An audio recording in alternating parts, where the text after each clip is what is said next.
కొంతమంది smart phone back కవర్లో డబ్బులు, ATM card, metro card, bus pass లాంటివి పెట్టడం మీరు గమనించే ఉంటారు.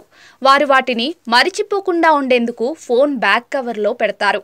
వాళ్ళ ఆలోచన బాగానే ఉంది, కానీ ఇది రిస్క్తో కూడుకున్న పని అని వారికి తెలియదు. ఇలాంటి వారు చేసే చిన్న పొరపాటు పెద్ద ప్రమాదాలకు కారణమవుతుంది.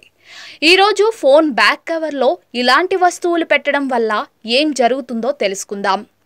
స్మార్ట్ ఫోన్ తరచుగా వేడెక్కడానికి మందంపాటి బ్యాక్ కవర్ ఉండడమే ప్రధాన కారణం. ఇప్పటికే దీనిని భరించలేని ఫోన్ దీని లోపల అనేక రకాల వస్తువులను పెట్టడం వల్ల మరింత హీట్ అవుతుంది.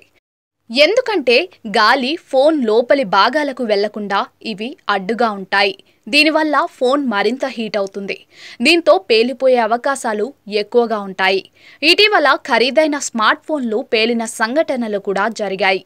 ఫోన్ బ్యాక్ కవర్లో ఇలాంటి వస్తువులను పెట్టడం వల్ల ఛార్జింగ్లో సమస్యలు ఎదురవుతాయి.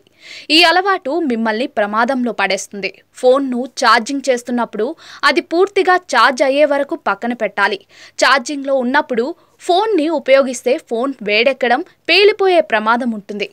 అలాగే మరొక కంపెనీ ఛార్జర్ని ఉపయోగించడం లేదా లోకల్ ఛార్జర్తో ఫోన్ను ఛార్జ్ చేయడం వల్ల ఫోన్ హీట్ అవుతుంది. దీంతో ఫోన్ పేలిపోతుంది. కొన్నిసార్లు ఫోన్ అధిక ఉష్ణోగ్రత కారణంగా వేడెక్కుతుంది. ఎక్కువసేపు ఎండలో ఫోన్ వాడకుండా ఉండండి. ఫోన్ ఛార్జ్లో ఉన్నప్పుడు గేమింగ్ లేదా ఫోన్ని ఉపయోగించడం చేయకూడదు. ఛార్జింగ్ పెట్టే సమయంలో ఫోన్ మాట్లాడితే పేలిపోయే ప్రమాదం ఎక్కువగా ఉంటుంది. ఫోన్ను ఛార్జ్ చేస్తున్నప్పుడు దాని బ్యాక్ కవర్ను తీసివేయడం మరింత మంచిది.